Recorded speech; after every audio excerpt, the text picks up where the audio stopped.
ஜோதிடர் அம்மன் கொண்டாடி திரு முருகப்பெருமாள் அவங்கள தான் மறுபடியும் நம்ம சந்திக்கவிருக்கிறோம். வணக்கம். வணக்கம். ஜோதிடத்தை பொறுத்த வரைக்குமே இந்த 7.5 சனி, நிறைய சனிகள்லாம் கொங்கு சனி இந்த மாதிரிலாம் நிறைய சொல்லுவாங்க. பொதுவாக சனி அப்படின்றது நீங்க எப்படி பாக்குறீங்க? இல்ல, இன்னைக்கு ஜோதிடம்னால எல்லாரும் மக்கள்கிட்டயுமே சனி தசை வந்துருச்சு. இல்ல உங்களுக்கு சனி ஒரு குறிப்பிட்ட இடத்துல இருந்தா பயப்படுவாங்க மக்கள். அதே மாதிரி 7.5 சனிக்கு தான் பயந்துருவாங்க. இந்த 7.5 சனி, ஜென்ம சனி, பாத சனி, அஸ்தார்த்தம சனி, இந்த மாதிரி நிறைய பொங்கு சனி, மங்கு சனி, சனிக்கு மட்டுமே ஒரு லிஸ்டே போடுவாங்க. அத்தனைக்கும் பரிகாரம் தான். சனிக்கு இவங்க பரிகாரங்கிற பேர்ல ஃபர்ஸ்ட் இடத்துல இருக்கிறது சனி பகவான். சனியை சொல்லிட்டாலே ஓடிடுவாங்க, ஐயோ பரிகாரம் எங்க பண்ணணும் அப்படின்னு. இப்போ குறிப்பிட்டு சொல்லலைன்னா திருநள்ளாருக்கு சொல்லுவாங்க. திருநள்ளாறுல போயிட்டு நீங்க 7.5 சனி நடக்கும்போது பரிகாரம் பண்ணிட்டு எள்ளு விளக்கேற்றி சனி பகவானுக்கு எள்ளு தீபம் ஏற்றி நீங்க பண்ணீங்கன்னா உங்க தோஷம் நிவர்த்தி ஆயிடும். ஏன்னா சனி உங்களை ஓரளவுக்கு அண்ட மாட்டார். முதல்ல யாருன்னு தெரிஞ்சுக்கணும் அப்படின்னு பல பதிவுகளை சொல்லிட்டேன். சனின்னா இன்னொரு விஷயத்தையும் சொல்றேன். நம்ம வீட்டுக்குள்ள வரும்போது செருப்பை கழட்டி விட்டுட்டு வராதப்பா வாசல்ல, சனி வீட்டுக்குள்ள வந்துடும், காலை கழுவிட்டு வாம்பாங்க. இப்போ ரோட்ல கண்ட பக்கம் நடந்து கண்டதை மிதிச்சுட்டு வருவோம். நோயை தான் சனிம்பா பீடை. அப்போ வீட்டுக்குள்ள வரும்போது காலை சரியா கழுவுனா கூட சனி உள்ள வந்துருச்சு அப்படின்னு பழைய படங்கள்லாம் இருக்கும். அந்த கொஞ்சம் கேப் இருக்கிற இடத்துல ஒட்டிட்டு வந்துட்டார், நோய் வந்துடும். அதாவது நிறைய விஷயங்களை மறைச்சு சொன்னா நம்ம ஆளுங்க அறிவின் பிள்ளைகள், நல்ல அறிவார்ந்த பிள்ளைகள் புரிஞ்சுக்குவாங்க. அதாவது தமிழ்ல நிறைய இலக்கணத்துல திருக்குறளா இருக்கட்டும், இலக்கணத்திலையா இருக்கட்டும், பொருள் மறைவாவே இருக்கும். அதுக்கு தான் இலைமறை காய்மறை அப்படிமா. இலைமறை காய்மறைனா பொருளின் அர்த்தங்கள் மறைஞ்சிருக்கும். இப்போ இந்த சுரக்காய்க்கு உப்பு இல்லைன்னா சுரக்காயை சாப்பிட்டா உப்புங்கிற வியாதி இல்லை, ஏன்னா நீர் சத்து. இந்த மாதிரி நீர் உள்ள காய்கறிகளை எடுத்துக்கணும். சுரக்காய் மட்டும் கிடையாது. சுரக்காய்னா வெண்பூசணிக்காயும் உங்களுக்கு அந்த காலத்துல அதுவும் உங்களுக்கு சுரக்காய் சம்பந்தப்பட்ட விஷயம் தான். சோறு மாதிரி தான் இருக்கும். வெண்பூசணி சோறு, இந்த மாதிரி சுரக்கின்ற நீர் சம்பந்தப்பட்ட விஷயங்கள். இப்போ 7.5 சனிக்கு திருநள்ளாறு அனுப்பிடுவான். திருநள்ளாறுனா உங்களுக்கு பொதுவாகவே எந்த கோள்களின் கதிர்வீச்சு இருக்கோ அங்க ஆலயங்கள் கட்டினா நம்ம முன்னோர். அப்போ உங்களுக்கு ஒருத்தனுக்கு ஒரு துலா லக்னமா இருக்கட்டும். ஒருத்தனுக்கு துலா லக்னம், லக்னத்துல சனி உச்சம், சூரியன் நீச்சம். அப்போ உடம்புல ஒரு பெண்ணுடைய ஜாதகமா இருக்கட்டும் அப்படின்னா கண்டிப்பா மாதவிடாய் பிரச்சனை வந்துடும். அப்போ அதீத வெப்பம். ஒருத்தன் நம்மளை வெட்ட வரான் அப்படின்னு சொன்னா எவன் அனுப்புனானோ அவங்ககிட்ட அனுப்பிடுறது. அப்போ எங்க 7.5 சனியின் கதிர்வீச்சு இருக்குமோ அங்கேயே அனுப்புறான். போயிட்டு என்ன சொல்லிடுவான், நீ எள்ளு விளக்கேத்தி தீபம் ஏத்து. எள்ளு எண்ணெய், நல்லெண்ணெய்ங்கிறத உடம்புல தேய்ச்சி இந்த ஹீட்ட விளக்கு, சனி உன்னை விட்டு போயிடும், நல்லது நடக்கும்னு அர்த்தம். உங்க உடம்புல இருக்க சூட்டை ஒதுக்க சொல்லி நல்லெண்ணெயை தேய்க்க சொன்னா நீ எள்ளு எண்ணெயில விளக்கேற்ற சொல்ற. இப்போ உங்களுக்கு ஒரு D3 சூரியனால உங்களுக்கு ஒரு D3 கிடைக்கணும். சூரியன் அந்த வீட்டுல நீச்சம். அப்ப என்ன சொல்றேன் அப்படின்னா, சூரியன் அப்படிங்கிறதுல தலை நீங்க ரோட்ல நடந்து போனீங்கன்னு வச்சுங்களேன், ஒரு கருப்பு சட்டை போட்டு போங்க, சூரியன் பயங்கரமா வெப்பத்தை உள்வாங்கும். அப்போ தலை முடியும் இந்த கருப்பு சட்டையும் ஒண்ணு. இதைத்தான் ராகும்பானுங்க. அப்போ ராகுன்னா நிழல். அதிகமா வெயில் அடிச்சா எங்க போய் நிற்போம்? நிழல்ல போய் நிற்போம். அப்போ உங்களுக்கு அதீத வெப்பம், இந்த மண்டை அதிகமா இழுக்கும். இந்த அதீத ஒளியின் காரணத்தினால விழக்கூடியதுதான் நிழல். இந்த ஒளி இல்லைன்னா நிழல் கிடையாது. அப்போ இந்த அதீத வெப்பம் அந்த மண்டை வழியா சூடு இறங்கிடும். அப்ப என்ன சொல்றான், தேங்காய் எண்ணெயை தேய்ச்சிட்டு வெயில்ல நில்லு அப்படின்னா நம்மளால அப்படிலாம் கிடையாது. தேங்காய் எண்ணெயை தலையில தேய்ச்சிக்கணும். அதே மாதிரி அந்த D3ங்கிற விட்டமின் சூரியன்ல கிடைக்கும். அப்படின்னா சூரியன்ல உங்களுக்கு வெயில்ல அலைஞ்சிங்கனாலே சூடு பிடிக்கும். அப்போ அதுக்கு தகுந்த உணவை எடுத்துக்க சொன்னா இவன் பரிகாரங்கிறான். இப்போ 7.5 சனிங்கிறது இப்போ ஒரு இடத்துல திருநள்ளாறு. இப்போ அந்த ஊர்ல ஒரு ஆறு இருக்குன்னா அங்க குளிக்க சொல்லுவாங்க. இப்போ தொட்டி தான் இருக்குன்னு வச்சுக்கோங்களேன். குளிச்சுட்டு உன்னுடைய வெப்பத்தை போக்குடா, போக்கிட்டு அந்த சனியினுடைய ஆதிபத்தியம் வாங்க அப்படின்னா நம்மால் இருக்கிற துணியை கலத்தி போட்டு வரோம். நான் என்ன சொல்றேன், உன்னுடைய கெட்டதுங்கிற இந்த ஹீட்டை விளக்கு. இப்போ அதுக்கு தான் உதாரணம், இந்த கீரையில அதீத ஹீட்டு இருக்கும். அந்த ஹீட்டுங்கிற தன்மையில இரும்பு சத்து இருக்கும். அப்போ நம்ம உடம்புல 7.5 சனிங்கிறது எதுக்கு வரும் அப்படின்னா சந்திரனை வச்சுதான் சொல்லுவான். ஒரு சந்திரன் உங்களுக்கு நீங்க மேச ராசிக்கு இந்த மீனத்துக்கே வந்துட்டாருன்னா சனியினுடைய கதிர்வீச்சு உங்ககிட்ட வந்துருது. உனக்கு நீ எந்த மாதத்துல பிறக்குறியோ அந்த மாதத்தினுடைய கதிர்வீச்சு அதிகமா இருக்கும், இன்னொன்னு நீச்சமா இருக்கும். எந்த கதிர்வீச்சியில இந்த குழந்தை தனிச்சது பிறக்குது. அதனாலதான் ஆடியில கல்யாணம் பண்ணுனா உங்களுக்கு குழந்தை சித்திரையில பிறக்கும். அப்போ வெப்பத்தினுடைய தன்மை அதிகமா இருக்கும், குழந்தைக்கு ஆகாது. இப்போ சூரியன் உச்சமா இருக்கும்போது ஒரு குழந்தையே பிறக்கக்கூடாது அப்படின்னா அதீத வெப்பத்துல அம்மை நோய் இந்த மாதிரி நோய்கள் வரும். அப்போ என்ன சொல்றான், அப்போ அதுக்கு தகுந்த மாதிரி நம்ம முன்னோர்கள்லாம் மாத்துறான். இப்ப நீ அந்த விஷயத்துக்கு என்ன சொல்ற, நீ போய் கோயில்ல விளக்கேத்து. கோயில்ல முதல்ல யாகம் எதுக்கு பண்ணுனாங்க அப்படின்னா கிருமிங்கிற கெட்ட காத்து. இந்த கெட்ட காத்துல கிருமி இருக்கும். அப்போ பல மூலிகைகளை எரிச்சு யாகம் பண்ணா அந்த கிருமி செத்துரும். அப்போ நீ வந்து 7.5 சனியில நீ எங்க போகணும் அப்படின்னு சொன்னா உனக்கு அங்க சூரியன் நீச்சம், சூரியனுடைய சத்து வேணும். சூரியனுடைய கதிர்வீச்சு திருநள்ளாறுல விழுமா கிடைக்குமானா கண்டிப்பா கிடைக்காது. ஏன்னா அங்க சனியினுடைய கதிர். இப்போ உங்களுக்கு தஞ்சை பெரிய கோயில் வந்து ராஜராஜ சோழன் தில்லை நடராஜர் வந்து தில்லையில வந்து நடராஜர் ஒத்த பெருவரல்ல நிற்பாரு. அப்போ அந்த தில்லை நடராஜர் அந்த ஒத்த சுழிதான் பூமியின் மையப்புள்ளி. அப்போ சூரியனுடைய நடுநிலைமை, பூமியின் நடுநிலைமை சூரியனுடைய கதிர்வீச்சு முழுக்க வாங்குங்கிறான். அப்போ அந்த சூரியனுடைய கதிர்வீச்சு உனக்கு D3 கம்மியா இருக்கு. இன்னைக்கு போக்குவரத்து இருக்கிறதுனால இதெல்லாம் தெரியுது. உனக்கு இந்த மாதவிடாய் பிரச்சனை, ஒரு பொண்ணுக்கு ரத்தப்போக்காவே போயிட்டு இருக்கு, ஒருத்தங்களுக்கு D3 இல்லை, கால்சியம் கம்மி. இந்த கால்சியம் கம்மிக்கு நீ இதை தானம் பண்ணு, இந்த கோயில்ல போய் பரிகாரம் பண்ணுனா D3 ஏறிடுமா? இல்ல இந்த ஒரு மாதவிடாய் போக்கு ரத்தப்போக்கு போயிட்டு இருக்கிறதுக்கு அந்த கோயில்ல போய் நீ பரிகாரம் பண்ணா நான் அதுக்கு தகுந்த உணவை எடுத்துக்கன்னு படிச்சு சொல்றேன். இப்போ இந்த மாதிரி நம்ம அந்த நேரத்துல 7.5 சனி நடக்கும்போது அது அதீத வெப்பத்தையும் நமக்கு அந்த அயன் சத்து வேணும். அப்ப அது அளவுக்கு அதிகமா வரும், அளவுக்கு அதிகமா ஹீட்டும் வரும். அப்ப அதை நியூட்ரல் பண்ணணுங்கிறான். உங்களுக்கு அந்த துலாத்துலதான் இந்த மாதிரி இருக்கும். மேசத்துல பாத்தீங்கன்னா சூரியன் உச்சம், இரும்பு சத்துனே கிடைக்காது. அதனாலதான் உங்களுக்கு வந்து மே மாசத்துல வெயில் அதிகம். அப்போ உனக்கு அந்த அயன் சத்து கீரை சம்பந்தப்பட்டதை வெயில் நேரத்துல தின்னுடா. அப்ப அதுல இருக்கிற ஹீட்டை போய்கிட்டு அந்த அயனை எடுத்துக்கோ. அதுலயும் ஹீட்டை ஒதுக்கிருங்கிறான். வெயில் நடந்த சூடு பிடிக்கும், தலைக்கு எண்ணெய் தேய்ப்போம், இன்னொன்னு நெகக்கண்ணுல எண்ணெய் வைப்போம். காரணம் என்ன, சூட்டை தணிக்கும். அதாவது ஒரு அடிக்கிற வெயில்ல இன்னும் கொஞ்சம் தீய கொளுத்துறது. போ 7.5 சனிக்கு நீ திருநள்ளாறு போ, இன்னும் அப்படியே செத்துரு. அப்படியே அதாவது இது எப்படி இருக்கு அப்படின்னா, இவன் ஒரு பிரச்சனைக்கு சொன்னா பிரச்சனை எங்க அதிகமா இருக்கோ அங்கேயே அனுப்புறான். எவன் வெட்டுறதுக்கு ஆள் அனுப்புறானோ, எவன் வெட்ட சொன்னானோ அவங்கிட்டே அனுப்பிடுறது. 7.5 சனி ஆரம்பிச்சா சந்திரன் அப்படிங்கிறது உடல்.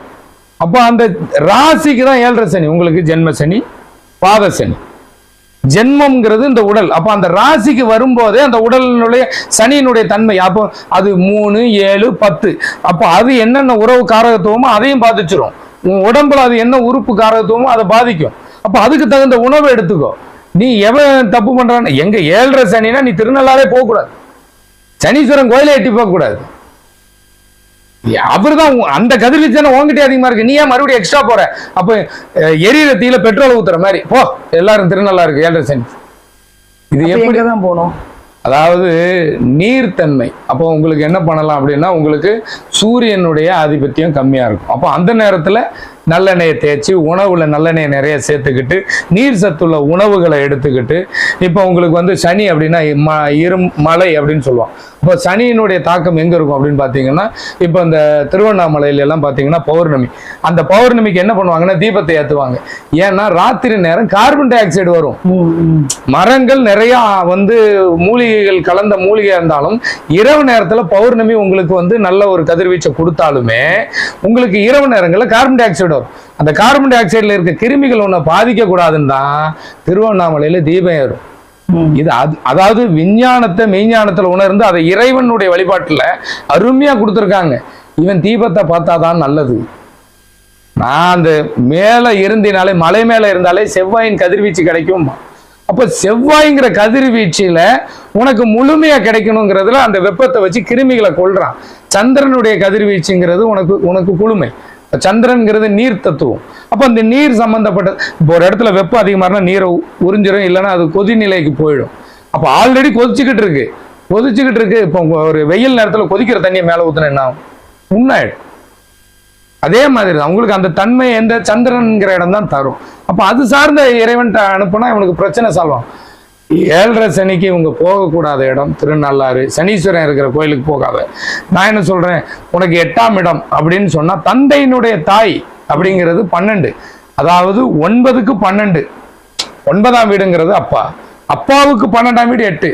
அப்போ தந்தையினுடைய தாய் அப்படின்னா நம்ம அப்பாவுக்கு அவர் அப்பாவுடைய தாய். அப்போ அந்த பிறந்த இடத்துல உனக்கு ஏதோ குறை இருக்கு. அப்போ அதை போய் வணங்கு, அது ஆக்டிவேட் ஆயிடும். இதுக்கு தான் பூர்வ புண்ணியம். நிறைய பேத்துக்கு 3 தலைமுறையே தெரியல, தாத்தா பாட்டி பிறந்த ஊர் தெரியல, அப்பே எட்டேடிங்கிற அந்த பூர்வீகம் தெரியல. இப்போ எனக்கு தெரிஞ்ச ஒருத்தங்களுக்கு கல்யாணம் ஆகி குழந்தை இல்லைன்னு டாக்டர் ட்ரீட்மெண்ட் எல்லாம் எடுத்தாச்சு, குழந்தையே இருக்காதுன்னு சொல்லியாச்சு. ஆனா நான் சொல்றேன், இந்த 8 வழிக்கு நீ போ, உன் பூர்வீகம் சார்ந்து போ. இந்த இப்போ 7 மாசம் கன்சீவ். நேற்று எங்க அம்மாட்ட சொல்லியாச்சு, உங்க பையனை நான் மறக்கவே மாட்டேன். நான் என்ன சொல்றேன், நீ உன் பூர்வீகத்தை மறக்காத.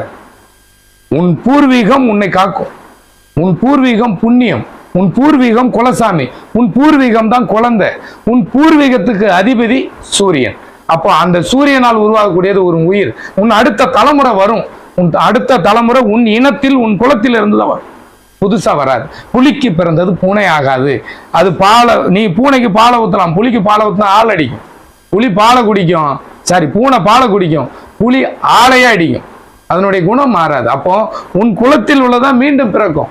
இதுல வேற நீ காக்காயா போயிடுவேன், நரியா போயிடுவேன், அதோட தான் பரிணாம வளர்ச்சி அடைஞ்சாச்சே. எங்க ஓரறிவுல இருந்து பரிணாம வளர்ச்சி வந்தாச்சு. குரங்குக்கும் மனுஷனுக்குமே 2% தான் வித்தியாசங்கிறான். அந்த அளவுக்கு அறிவு நுட்பம் இருக்குங்கிறான். நீ திருப்பி நீ குரங்கா போயிடுவேன், நாயா போயிடுவேன்னா அப்ப இவன் அறிவு 4 அறிவு 3 அறிவு 2 அறிவுல தான் இருக்கு. இதுல இருந்து இவன் அறிவு வளர்ச்சி அடைய மாட்டேங்குது. முருகன் அறிவுக்கு கடவுள். இந்த அறிவார்ந்த பெருவன் முருகனுடைய பிள்ளைகள், அதாவது அறிவால் உணர்வான்னு நினைச்சான். அறிவுங்கிறது இல்லை, முருகனையே தனியா சிலையா தான் பாக்குறானு. அதாவது அறிவின் ஊற்றம். நெற்றிக்கண்ணுன்னா அறிவுக்கண். மனிதனா பிறந்த அத்தனை பேத்துக்குமே அது இருக்கு. அப்போ இன்னைக்கு இருக்கிற வளர்ச்சிக்கும் வீழ்ச்சிக்கும் அந்த அறிவு தான் காரணம். அறிவை நல்வழிப்படுத்து, அழிவின் பாதையில கொண்டு போகாத. உனக்கு 7 கிரகத்தினுடைய நன்மை, அதாவது நவ கிரகம் 9 கிரகத்தினுடைய நெகட்டிவ் கதிர்வீச்சு.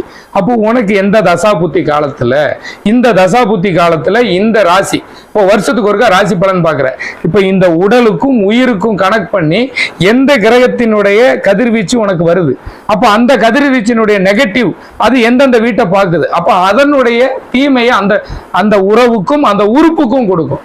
உன் உறவு மட்டும் கிடையாது. இப்போ உங்களுக்கு 4ஆம் இடம்ங்கிறது மாறும். எனக்கு தெரிஞ்ச ஒருத்தங்களுக்கு 4ஆம் இடத்துல ஒருத்தங்களுக்கு சிம்ம லக்னம், 4ஆம் இடத்துல சந்திரன் நீச்சம். சந்திரன் நீச்சங்கும் போது அவங்களுக்கு தாய்ப்பாலே இல்லை. சந்திரன் நீச்சம், அப்ப தாய்ப்பால், அப்ப அது உற்பத்தி ஆகக்கூடிய உணவை தானே எடுத்துக்கணும். இந்த தாய்ப்பால் உற்பத்திக்கு நீ என்ன எங்கேயா பரிகாரம் பண்ண? எல்ல தானம் பண்ணுங்கோ, கொல்ல தானம் பண்ணுங்கோ, பருப்பை தானம் பண்ணுங்கோ. அதாவது ஒரு மனுஷன் இருக்கும் போதாவது இந்த தானம் அந்த தானம் உயிரை வாங்குற, செத்ததுக்கு அப்புறமா அவங்க ஆத்மா சாந்தி அடையல, நீ வா உன்னை நான் நீ இதெல்லாம் பண்ணாதான். அவங்க இருக்கும்போது நாயை விட கேவலமா மதிக்க வேண்டியது, நடத்த வேண்டியது. உனக்கு உற்றார் உறவினர்கள் யாரையும் மதிப்பில்லாம நீ உன் வாழ்க்கைன்னு ஓட வேண்டியது.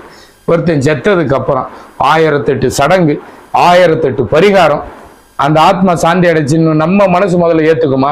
இல்ல அந்த ஆத்மா தான் ஏத்துக்குமா? இது உன்னோட குருட்டு நம்பிக்கை. அதனாலதான் குருட்டு பூனை விட்டத்துல பாயும். குருட்டு பூனை விட்டத்துல தான் பாயும். அதாவது பூனை ஏதோ ஒண்ணு கண்ணை மூடிடுச்சுன்னா உலகம் இருந்துருச்சு. உன்னுடைய அறியாமைங்கிற பக்தி அழிவை நோக்கிதான் நகர்த்தும். அறிவுபூர்வமான பக்தி, உணவுங்கிறது மருந்து. அந்த உடம்புக்கு ஏத்த மருந்தை நீ எடுத்தினா, சித்தம்னா உடல், இதை பேணி பாதுகாத்தவன் சித்தன் வைத்தியன்.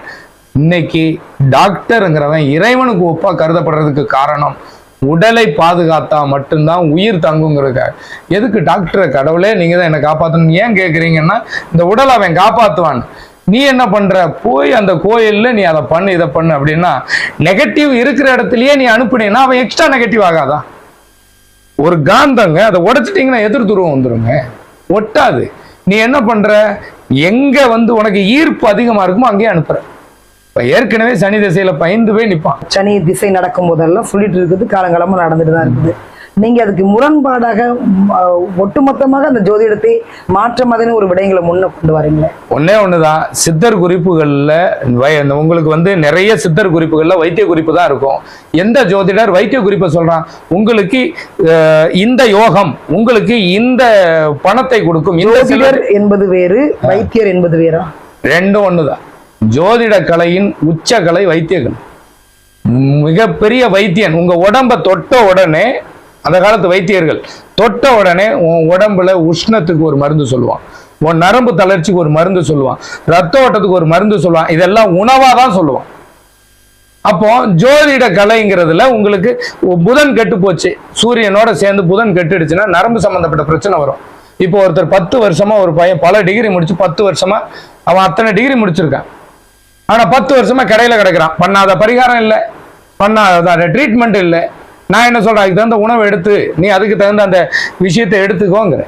இன்னைக்கு இருக்கிற ஒரு 4 செடி பேர் தெரியாதுங்க மக்களுக்கு. முதல்ல வீட்டை சுத்தி முளைக்கிற செடி பேரெல்லாம் தெரியும், இப்ப அப்படிலாம் தெரியாது. வீட்டு மொட்டை மாடியில வளர்க்குற அந்த செடிக்கு பேரும் என்ன செடி, ஒட்டு செடி, அதே மாதிரி ஹைபிரிட் செடி, அது அதனுடைய விதைகள் மறுபடியும் முளைக்காது. இந்த மாதிரி தான் வந்துருச்சு. இயற்கைங்கிறது அழியுது. அப்போ இயற்கை விவசாயத்துல இருந்து உணவுல இருந்து எல்லாமே அழியும் போது நாமளும் அழிவோங்கிறது தெரியாதா? உண்மை. அதாவது இன்னைக்கு கேழ்வரகு எடுத்துக்கங்க, குளிர்ச்சிங்கிற கேழ்வரகு குளிர்ச்சிங்கிற. ஏன் அந்த கேழ்வரகு நீ வந்து ஒரு பரிகாரமா சொல்ல மாட்டேங்கிற? தானம் பண்ணுங்கோ, 100 ரூபா வேட்டி எடுத்து கொடுத்தா என் பாவம் தீர்ந்துடும், நான் உன் குடும்பத்துக்கே வேட்டி எடுத்து தரேன்னு தான் சொல்றேன். இப்போ ஒரு ஜாதகர்னா இவ்வளவு பரிகாரம் தெரிஞ்ச ஜோதிடர்கள் வீட்டுல எந்த பிரச்சனையும் வர்றதில்லை. 10 பொருத்தம் பார்த்து கல்யாணம் பண்ணி வச்சதுல இன்னைக்கு இவ்வளவு பிரச்சனை இருக்குன்னா அது விதிப்படிதான்ப்பா நடக்கணும். அப்ப நீ ஜாதகம் பார்க்க கூடாது. இப்போ ஜோதிடர் தெரிஞ்சவங்களே இப்ப என்ன தேடி ஜோதிடர்களே வராங்க. வரும்போது அவங்க வீட்டு பிரச்சனையே என் குடும்பத்துல இந்த மாதிரி ஆயிடுச்சு, ஏன் நீ உங்களால சரி பண்ண முடியல? அதுல அந்த கிரகம் கெட்டுருச்சுப்பா, நான் அதை தாண்டா ஆக்டிவேட் பண்ணிக்கிறேன். கெட்டு போன கிரகத்தை உணவு மூலமா சரி பண்ணு. உன் உடம்புல வந்து உயிர்னு ஒண்ணு இருக்கு, உடல்னு ஒண்ணு இருக்கு. இதுல இருக்கிற அணுக்களை உற்பத்தி பண்ண முடியும். இப்போ ஒரு விவசாயம் பண்றோம், விவசாயம் பண்ணும்போது நெல் நிறைய விதைச்சிட்டோம். இந்த நெல்லை சுத்தி நிறைய களை முளைக்கும். நான் என்ன சொல்றேன், களையை புடுங்கன்னா நீ நிறைய களையை விதைக்கிற. கெட்டதை அழிக்கதானுங்க செய்யணும். இப்ப 7.5 சனிங்கிறது களை மாதிரி, உனக்கு உன் உடல்ங்கிறது அந்த வயல் மாதிரி. இந்த வயல்ல நிறைய களை முளைச்சிருச்சு. இப்ப நீ இந்த களையை புடுங்கணுமா, எக்ஸ்ட்ரா 10 மரத்தை நட்டு வைப்பியா? நீ என்ன சொல்ற, களை நிறைய முளைச்சிருச்சு, நீ இன்னும் 10 களையை நட்டு விடு அப்படின்னு என்ன அர்த்தம்? அதாவது ஒரு நிலம்னு இருக்குன்னா அதை பண்படுத்தி நம் உணவுக்கு தகுந்த மாதிரி பதப்படுத்தி அதுல எந்த நேரத்துல எந்த விதை விதைக்கணும். அப்ப நீ எந்த நேரத்துல என்ன உணவு எடுத்துக்கணும், இதுதான் பரிகாரம். நீ பரிகாரங்கிற பேர்ல அதுவும் நான் என்ன சொல்றேன், நீ அப்படி சொல்லி பூஜை புனஸ்காரம் பண்றியா, காசு வாங்காதங்கிற. இல்லைன்னா பரிகாரம் பண்ணாத, இல்லைன்னா நான் விட போறது இல்லை, சொல்லிக்கிட்டு தான் இருக்க போறேன். சித்த குறிப்புகள், வைத்திய குறிப்புகள் சித்தர்களால் உருவாக்கப்பட்டதுதான் ஜோதிட குறிப்புகள். ஜோதிட கலை என்பது வைத்தியத்தின் உச்சக்கலை. கிரகங்களினுடைய நன்மை தீமை. ஒரு குழந்தை இந்த மாசத்துல பிறந்தா இந்த கிரகத்தின் ஆதிபத்தியம் இருக்குங்கிற, அந்த கிரகத்தினுடைய ஆதிபத்தியத்துக்கு என்ன உறவோ அது நீச்சம்னா நீச்சம், உச்சம்னா உச்சம். என் தாத்தா உச்சமா இருப்பாருன்னா உச்சமா இருக்காரு, செத்து போயிடுவாருன்னா செத்து போயிடுவாரு. அப்போ அதுக்கு தகுந்த உணவு எடுத்துக்கிட்டா தானே வாழ முடியும். ஒரு நெகட்டிவ் இருக்குங்க, அந்த நெகட்டிவை நான் கொண்டுங்கிறேன். எல்லா கோள்கள்லையுமே பாசிட்டிவ் இருக்கு, நெகட்டிவ் இருக்கு. தீதும் நன்றும் பிறர் தர வாரா. அந்த எல்லா கிரகங்கள்லயும் நீ எந்த ராசியில எந்த லக்னத்துல பிறந்திருக்க அப்படின்னு தெரிஞ்சு உனக்கு எந்த ராசி இன்னைக்கு இந்த வருஷத்துல என்னென்ன கிரகத்தினுடைய பார்வை விழுது, இந்த உனக்கு இந்த பிறப்பு சாட்டுல இந்த லக்னம் எந்த தசா புத்தியை இயக்குது. அப்போ அந்த உணவை ரெகுலராகவும் இப்போ உள்ளதுக்கு உண்டான உணவை முதல் 3 நேரம் திங்கிறல்ல, பசி 3 நேரம் வந்துகிட்டு தானே இருக்கு. அப்போ அந்த 3 நேரமும் உருப்படியா உனக்கு தேவையானது எடுங்கிற. ஒரு காக்காய்க்கு ஏன் சனி வாங்கினா, நம்ம வீட்டை சுத்தி இருக்கிற கெட்டதை பூரா அழிக்கும். நீ உன்னை சுத்தி இருக்கிற கெட்டதை நீ அழிச்சிட்டாலே நல்லது வாழ்ந்துருவேங்கிற. உங்ககிட்ட வரக்கூடிய பக்தர்களுக்கு, ஜோதிடம் பார்க்க வரக்கூடிய கஸ்டமர்களுக்கு நீங்க வந்து பரிகாரம் அப்படின்றது நீங்க சொல்றது இல்ல, மாறாக வந்து பரிகாரங்கிறது நான் சொல்றேன். ஆனா பூர்வீகத்துக்கு சொல்றேன். அப்ப 8 அடி உள்ள 16 அடி. அதாவது அந்த பூர்வீகம் சார்ந்த இறைவனையும் அவங்க வணங்கணும், அதுக்கு தகுந்த உணவையும் எடுக்கணும். இதுல நிறைய பேர் சாட்சிக்காரன் காலில் விழுகிறத விட சண்டைக்காரன். உனக்கு எந்த கிரகம் கெட்டிருக்கோ அந்த உறவு கண்டிப்பா கெட்டுடும். புதன் கெட்டு போச்சா தாய் மாமா அவுட்டு, தாய் வழி உறவு அவுட்டு, தாய் வழி சொத்து அவுட்டு. அப்ப அதை ஆக்டிவேட் பண்ணணும். நிறைய கோர்ட்டு கேஸ் பஞ்சாயத்துல இருக்கு, தீர்க்க முடியாத நிலம் கோர்ட்ல தீர்க்க முடியாத பஞ்சாயத்து நிறைய இருக்கு. சிம்பிளுங்க. அதுக்கு தகுந்த உணவை எடுத்துக்கிட்டு நீ அதுக்கு தகுந்த உறவு எந்த வழியில அவங்க பூர்வீகம்ங்கிறது நம்ம தாத்தா முப்பாட்டம் சேர்த்து வச்ச ஜீன் தான் நம்ம உடம்புல இருக்கு, அதை ஆக்டிவேட் பண்ணணும். அப்ப அவன் கொடுத்துருவான். அதனாலதான் அன்னைக்கே சொன்னான், உணவே மருந்து உறவே கடவுள்னு. ஆலமரம் மாதிரின்னா சுத்தி இருக்கிற விழுதுகள் வந்து நம்ம, ஆலமரங்கிறது நம்ம குடும்பம், சுத்தி இருக்கிற விழுதுகள் தான் நம்ம உறவுகள். ஆணி வேறு வந்து நம்ம உயிர் நாடி. உனக்கு நீ வந்து மேல பூ பூக்கல காய் காய்க்கலன்னா மரமும் அந்த உரமும் நீரும் அந்த மரத்தினுடைய வேருக்கு தான் வைக்கணும். நீ நல்ல உரம் வைக்கணும், நல்ல ஒரு மருந்து வைக்கணும், அதுக்கு நீர் ஊற்றணும்னா அந்த வேருக்கு வைக்கணும். இதே விழுதுகள் பலம் இல்லைன்னா மரம் சாஞ்சிரும், ஆணி வேறு பலம்னா மரம் காஞ்சிரும். இப்போ ரெண்டும் முக்கியம், அப்போதான் பிரதிபலன் கிடைக்கும். அப்போ உயிர் இல்லைன்னா உடம்பு அழிஞ்சிரும், உடல் சரியில்லைன்னா உயிர் பிரிஞ்சிரும். சிவன்னா ஜீவன் அர்த்தம், ஜீவனம்னா உணவுன்னு அர்த்தம். இந்த ஜீவனம்ங்கிறது சிவம். அப்ப சிவம்ங்கிறது என்னது? ஜீவனம். அதனாலதான் அளக்கும் கடவுளை வச்சிருக்கான் யாரு? சிவனை. உணவு அளிக்கும் கடவுள், அளிக்கும் கடவுள், உணவு உணவு உணவு. அப்போ சிவம்னா என்னது? ஜீவன். ஜீவன்னா என்னது? உணவு, ஜீவனம். 10ஆம் இடம் சனி. இந்த கர்மாங்கிற 10ஆம் இடத்தை உணவு மூலமா இந்த உடம்புங்கிற சக்கரத்தை இயக்க முடியும். அப்ப 7.5 சனி வந்தா ஏன் பயப்படுற? அதுக்கு அந்த உணவு எடுத்து நல்லெண்ணெய் தேய், அதாவது மாதம் 2 தடவை நல்லெண்ணெய் தேய்ச்சி குளிட்டான்னா இவங்க தலையில எண்ணெய் வைக்கிறதுக்கே ஆள் இல்லை. அந்த எண்ணெயை விளக்கேத்தி நீ தீப ஏத்துங்கிறான். இவன் உடம்புக்கு எப்படி வரும்? சனி பயிற்சி இப்போ ஒருத்தருக்கு நடந்துட்டு இருக்குது, சனி தசை நடந்துட்டு இருக்குது, என்ன சொல்லுவீங்க நீங்க? உங்ககிட்ட வர்றாங்க ஒண்ணுதான், சனி அது எந்த வீட்டுக்கு பாதகமா இருக்கோ அந்த உறுப்புக்கு சம்பந்தப்பட்ட அவர் ஜாதகத்தை. ஆமா. அப்ப அதாவது இன்னைக்கு வந்து நான் நிறைய லக்னமும் மாத்துவேன் ராசி.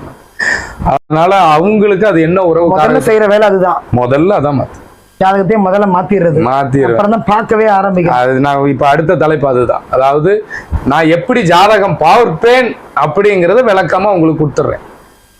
சரிங்களா? நான் ஜாதகத்தை எப்படி பார்ப்பேன் அப்படிங்கறது உங்களுக்கு விளக்கமா எடுத்து சொல்லிடுறேன். உங்களுக்கு சனி அப்படின்னாலும் சரி, புதனா இருந்தாலும் சரி, உங்களுக்கு உடம்புல இருக்கிற 7 சக்கரமும் 7 கோள்கள். அதே மாதிரி உங்களுக்கு நவகிரகம் அப்படிங்கிறது ஒரு டாபிக். இப்போ வந்து நவகிரகத்தை வந்து நம்ம கும்பிடுறது வந்து சிவன் ஆலயங்கள்ல மட்டும்தான் கும்பிடுவோம். நவகிரகம்ங்கிறது சிவன் ஆலயம், முருகன் ஆலயம், இந்த மாதிரி சிவன் அம்சம் உள்ள இடங்கள்ல எல்லாம் இருக்கும். பெருமாள் கோயில்ல நவகிரகம் இருக்கு. அப்போ சூரியனால் அந்த சூரியனை சென்டர்ல வச்சு சுத்தி இருக்கிற கிரகங்களை பூரா வச்சிருப்போம். அப்போ இவை அனைத்தும் எங்க நிகழும் அப்படின்னா, உங்களுக்கு சூரியன்னா தந்தைன்னு சொல்லிடுறீங்க, சந்திரன்னா தாய்ன்னு சொல்றீங்க, புதன்னா மாமேன்னு சொல்றீங்க, சுக்கிரன்னா அத்தைன்னு சொல்றீங்க, இல்ல கன்னி பெண்ணுங்கிறீங்க. ஓகே. சனின்னா மூத்த சகோதரன், மூத்த சகோதரி, செவ்வாய்னா இளைய சகோதரன், இளைய சகோதரி, எல்லாத்துக்கும் உறவுகளா கொடுத்துட்டீங்க. அப்போ சூரிய குடும்பம், அப்போ மேல இருக்கிறதும் குடும்பம் தானே. அப்போ கிரகங்களும் பிரபஞ்சமே இயக்குது. அப்போ உன் குடும்பம்ங்கிறது நவகிரகத்தை எதுக்கு வச்சிருக்கான்? சிவனால் படைக்கப்பட்டதுதான் உன் குடும்பம். உன் குடும்பம் என்பது சிவன் அடி காலடியில தான் இருக்கு. அப்போ சிவன் அடி, அதாவது சிவலோக பதவி அடைஞ்சாருங்கிறது யாரும் சொல்றோம் அதுதான். அப்ப நவ கிரகமும் இயங்கிறது எங்கன்னா பூமிக்கு. அங்க பிளானட் கொடுத்துருக்க மாட்டான். அந்த பூமிக்கு பதிலாக தான் ராகு கேதுங்கிற நிழலை வச்சிருப்பான். வாழ்ந்து மறைந்தவர்கள் தான் 12ஆம் வீடு சுடுகாடு. அந்த வீட்டுக்கு தான் ஓனர் சிவன், காளிங்கிற பார்வதி, 2 பேருமே சுடுகாட்டுல தான் இருப்பாங்க. நம்ம குலசாமி முக்காவாசி சுடுகாட்டுல தான் இருக்கும் அருவாளோட. அப்போ நம் குலம் தான் சாமி. எவ்வளவு அழகா சொல்லிட்டு போயிருக்கா. நீ அதுல பொருள் அப்படிங்கிற வார்த்தையை எடுத்துக்கணும். அதாவது உணவுங்கிறதும் பொருள் தான். படிக்கிற பொருள்லையும் பொருள் அறிந்து படிக்கணும். எல்லா விஷயத்தையும் பொருள் அறிந்து. இப்ப நீங்க ஒரு வார்த்தை சொல்றீங்கன்னா இதனுடைய அர்த்தம்ங்கிற பொருளை தெரிஞ்சுக்கிட்டேன்னா நமக்கு ஒரு பிரச்சனை வராது. அவங்க என்ன நோக்கத்துல நமக்கு சொல்றாங்க. இப்ப அப்படிலாம் கிடையாது. உங்களுக்கு யோகத்தை தரும், பணத்தை தரும், செல்வத்தை தரும், கூரையை பித்து கொண்டு கொட்டும் அப்படின்னு சொன்ன உடனே அவன் ஐயா இந்த ராசிக்கா முதல்ல அனுபவிக்க நீ இருப்பியாடா? தாத்தா இம்பார்ட்டன் சொத்தே நிறைய வில்லங்கத்துல அனுபவிக்காம பல சொத்து அனாமத்தா கிடக்குங்க. சம்பாதிச்ச சொத்து எவன் சொத்துன்னே தெரியல. அப்படி அனாமத்தா கிடக்கிறது எத்தனை சொத்து கிடக்கு. இருந்தும் எனக்கு வேண்டாம், நான் எங்க வீட்டுல வேணான்னு சொல்லிட்டேங்க. என் தாத்தா சொத்து வேணான்னு சொல்லிட்டேன், பாட்டி சொத்து வேணான்னு சொல்லிட்டேன். அது நீ வேணான்னு சொல்லல ராஜா, உனக்கு அது கிடைக்க கூடாதுன்னு அமைப்பு இல்லை. ஆனா இந்த பிரபஞ்சமே உனக்காக படைக்கப்பட்டது. என்ன வேணும்னாலும் அடையலாம், என்ன வேணும்னாலும். அதனாலதான் சொன்னேன் அப்போ தங்கம் கிடைக்குங்க. டேய், தங்கங்கிற மூலிகை தயாரிக்க தெரிஞ்சா அதுவும் மூலிகையில இருக்கா. மூலிகையில தங்கம் உற்பத்தி பண்ண வைத்தியம் இருக்கானா. அப்போ அவன் எவ்வளவு ஆராய்ச்சி பண்ணிருப்பான். உனக்கு தக்காளி செடியிலே ஹைபிரிட் கொண்டு வந்துட்டா அதுவே தெரியல. ஒரிஜினல் செடி தேடு, ஒரிஜினல் மருந்த தேடு. சளிக்கா, இருமலுக்கா, காய்ச்சலுக்கா வந்து 2 நாள்ல சரி பண்ணக்கூடிய மூலிகை எல்லாம் இருக்கு. முதல்ல நம்மளை சுத்தி இருக்கிற தாவரமே ஹைபிரிட் ஆயிடுச்சு. இப்ப மலையில இருக்கிற மூலிகை பேர் எத்தனை பேத்துக்கு தெரியும்? இப்ப அந்த மூலிகை எதுக்கு பயன்படுத்துறாங்க? இந்த வேற வீட்டுல வச்சா யோகம், எவனும் மருந்து கசாயம் காய்ச்சி குடிச்சிடாத, இதை வீட்டுல வை. இந்த செடியை வீட்டுல வச்சா காசு வரும். நிறைய பீரோ திறந்து பாத்தீங்கன்னா வெறும் செடியும் வேறுமா தான் இருக்கும். இல்ல, மக்கள் அப்படி மாத்திட்டாங்க. மக்களினுடைய தேவை என்னன்னு தெரிஞ்சு போச்சு. அப்ப அவன் ஆசையை தூண்டுறான். அன்னைக்கு தேவை பணம். அப்ப இந்த பணம் உனக்கு எப்படி என்ன பண்ணா கிடைக்குங்கிறத மூலதனமா வச்சு அவன் ஒவ்வொரு கருத்தா சொல்றான். லட்சுமி கடாட்சம் சேர, லட்சுமிக்கு வாகனமே ஆந்தடா. அப்ப ஆந்தையை கொண்டு வந்து வீட்டுக்குள்ள அடைச்சிடலாமா? லட்சுமிக்கு வாகனமே ஆந்த. மிருகங்கள் கெட்ட மிருகங்கள் உள்ள வருதுன்னா காட்டி கொடுக்கும் ஆந்த. சரி, பொதுவாக வந்துட்டு சனி தசை வந்துட்டு ராசிக்கு ராசி மாறுமா, எப்படி அது? ஒரே ஒரு விஷயம்தான். சனிங்கிறது வந்து முதல்ல லக்னம் முதல்ல சரி பண்ணணும். முதல்ல அதுக்கப்புறம் ராசியை சரி பண்ணணும். ஏன்னா இன்னைக்கு நேரம் தப்பு. அதை சரி பண்ணா மட்டும்தான். சனி எந்த வீட்டுல இருக்கு? இப்போ உங்களுக்கு வந்து ஒரு பெண்ணுக்கு 8ஆம் இடம்னா மாதவிடாய் பிரச்சனைன்னு சொன்னேன். அதே மாதிரி உங்களுக்கு அடி வயிறுங்கிறது 6ஆம் வீடு. அடி வயிறுங்கும் போது இந்த கிட்னி ஸ்டோனு, ஹீட்டுனால வரக்கூடிய நோய். அப்போ அந்த கிட்னி ஸ்டோனுலாம் வந்து சொல்லுவாங்க, இந்த வாழை மட்டை சாறு எடுத்து குடிப்பா, உனக்கு அந்த கல்லை கருத்தும். காரணம் என்ன? குளிர்ச்சி. நிறைய தண்ணி குடிச்சுக்கிட்டே யூரின்ல வெளியில வரும்பா. இதுதானே அர்த்தம். அப்ப நான் என்ன சொல்றேன், உனக்கு எந்த இடத்துல இருக்கோ அந்த உறுப்புக்கு தகுந்த உணவை எடுத்துக்கடாங்கிறேன். இதுதானே நியாயம். 5ஆம் இடங்கிறது வயிறு, 6ங்கிறது அடிவயிறு, 8 இப்படி ஒவ்வொரு உறுப்பு கொடுத்துட்றேன். இப்ப அந்த உனக்கு எந்த உறுப்புல இருக்கோ அதுக்கு உண்டான விஷயத்த அது கொடுத்துரும். சில பேருக்கு கல்லீரலை பாதிப்பு வச்சிரும், கிட்னி ஸ்டோனை கொடுத்துரும். உடனே பயந்துரும், ஐயோ டாக்டர்கிட்ட போயிடணும். அவன் கூட கொஞ்சம் ரசாயனங்கிற மாத்திரை, அது இன்னும் கூட கொஞ்சம் ஹீட்டு, சூட்டோட சூடு அப்படியே வெந்துரு. ஒண்ணு கல்ல வெட்டுவோம், இல்ல உடைச்சு எடுப்போம். லேசரா வச்சு உடைச்சு எடுப்போம். கதிர்வீச்சினால நம்ம படுற பாடு உங்களுக்கே தெரியும். செல்லு, இந்த செல் போனுக்கு பேர் வச்சிருக்க பாருங்க, செல் போனு. நீ செல் அதிகமா பாத்தீங்கன்னா உன் கண் வழியா அந்த கதிர்வீச்சு பாஞ்சு நிறைய குருவிகள்லாம் செத்தது தெரியும். அந்த கதிர்வீச்சு பாஞ்சு உன்னுடைய எலும்பு தேய்மானம், கண்டிப்பா கழுத்து வலி வரும். செல்போன் அதிகமா பாக்குறவங்களுக்கு கழுத்து நரம்பு நிச்சயமாக பாதிக்கப்படும். அப்போ போன் அவுட்டு. செல்லு போனு, செல்போன் அது பேர்லயே வருது பாரு. அதே மாதிரி கூகுள் பே, ஜிபே, அதான் ஜிபேக்கு கூகுள் பே, போன் பே, பேய்னு வச்சிருக்க, அது ஒண்ணும் விடாது, பிடிச்ச ஆட்டும். அதே மாதிரி இன்னொரு விஷயம் வச்சிருக்கான் பாரு, ஆப்பு. டவுன்லோட் பண்ணிட்டீங்களா? ஆப்பு அதான் நமக்கு ஆப்பு வைக்குது. இந்த இதை டவுன்லோட் பண்ண உடனே கண்ட விஷயம்லாம் ஒவ்வொரு ஆப்ல தானே இருக்கு.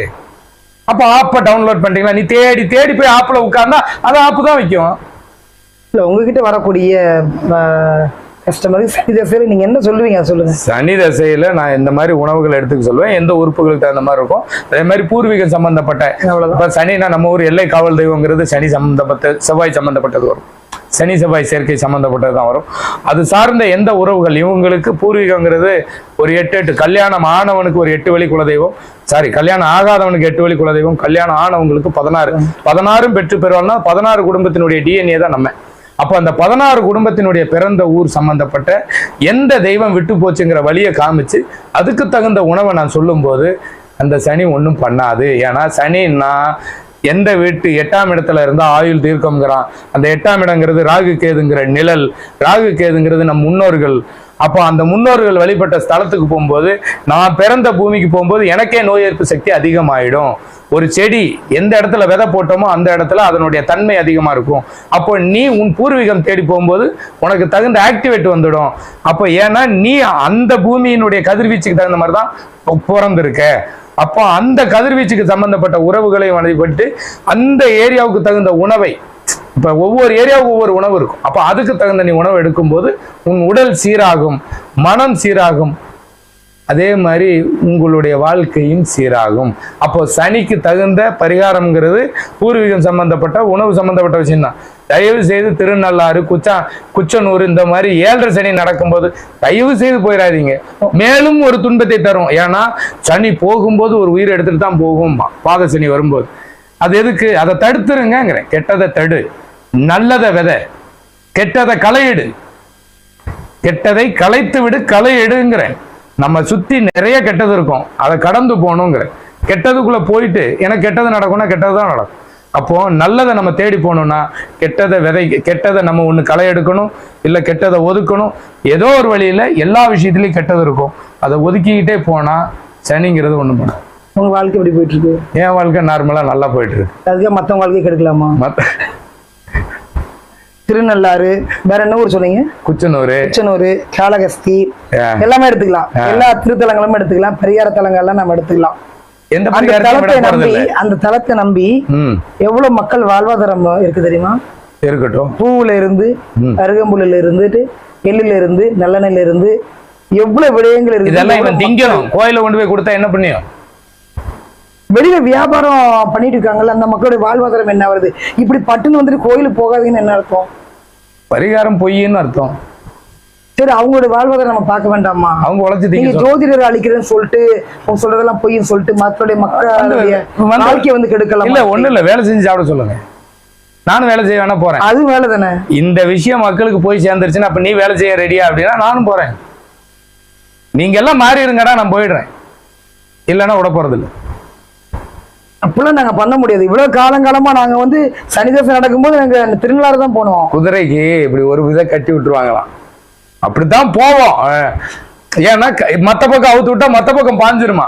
இந்த மாதிரி உங்களை வந்து ஒரு வழியை கொண்டு, அதாவது ஒரு நல்ல விஷயத்த ஒருத்தர் சொன்னார்னா, கர்த்தர் சொன்னார், 3ஆம் நாள் உயிர் தெழுவான்னு அவர் சொல்லுவார்.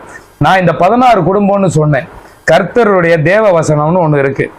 அந்த தேவ வசனம் கர்த்தர் இல்ல நான் எல்லா விஷயத்திலயும் நல்லதை எடுத்துப்பேன். அப்போ அதுல வந்து என்ன சொல்லியிருக்காங்க அப்படின்னா, உங்களுக்கு எல்லா குறிப்புகள்லயும் இருந்து நான் உங்களுக்கு சொல்லிடுறேன். இப்படி எல்லா விஷயத்திலையும் மக்களுக்காக தான் சொல்லியிருக்கு. யோவான் 3:16 எப்படி? யோவான் 3:16 16 தேவன் தம்முடைய ஒரே பேரான குமாரனை விசுவாசிக்கிறவன் எவனோ அவன் கெட்டு போகாமல் நித்திய ஜீவனம் அடையும்படிக்கு, அதாவது அவரை தந்தருளி இவ்வளவாய் உலகத்தில் அன்பு கூர்ந்தார். இந்த 16 வழியும் ஒரே குமாரனை, ஒரே குடும்பத்தை சேர்ந்தவனை வணங்க சொல்றாரு. அவர் பைபிள்லயே இருக்கு. கடவுள் ஜீசஸ் அதான் சொல்றாரு. அப்போ உங்களுக்கு மதம்ங்கிறது மார்க்கம். இந்து மதம், கிறிஸ்துவ மதம், முஸ்லிம் மதம் கிடையாது. மதம்ங்கிறது மிருகத்துக்கு தான் பிடிக்கும். மார்க்கம் என்பது வழி.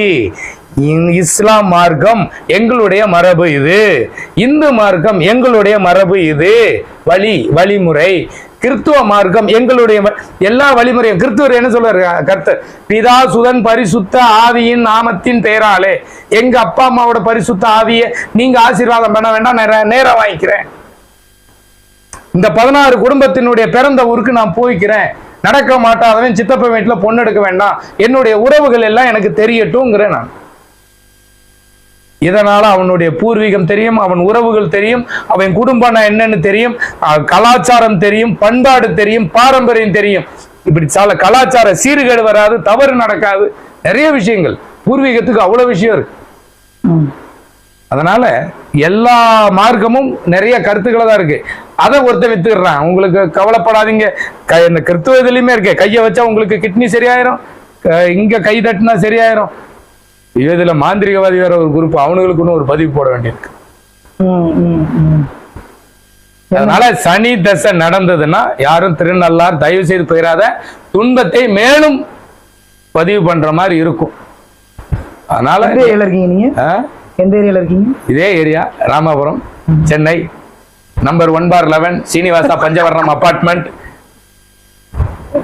SRM காலேஜ் அருகில், 18E bus stand opposite, Balambigai Nagar, முதல் குறுக்கு தெரு. அட்வொகேட்லாம் தெரியுமா? அட்வொகேட் ஒண்ணு இல்லைங்க, என்னுடைய தாய் மாமா பொண்ணு போலீஸ்ல வந்து டிஎஸ்பி சொந்தக்காரங்க. அதுலயே மாமா ஒரு பொண்ணு வக்கீல் தான். ஒன்றும் பிரச்சனை கிடையாது, எல்லாம் சொந்த பந்தத்துல எல்லாம் இருக்குதான். உள்ள போனா வெளில எடுக்க ஆள் இருக்கு. எதுக்கு உள்ள போனோம்? இல்ல போற பக்கம் பார்த்தா உள்ளத போகும்போது இருக்கு. முடிச்சிடலாமா? வாழ்க வளமுடன்.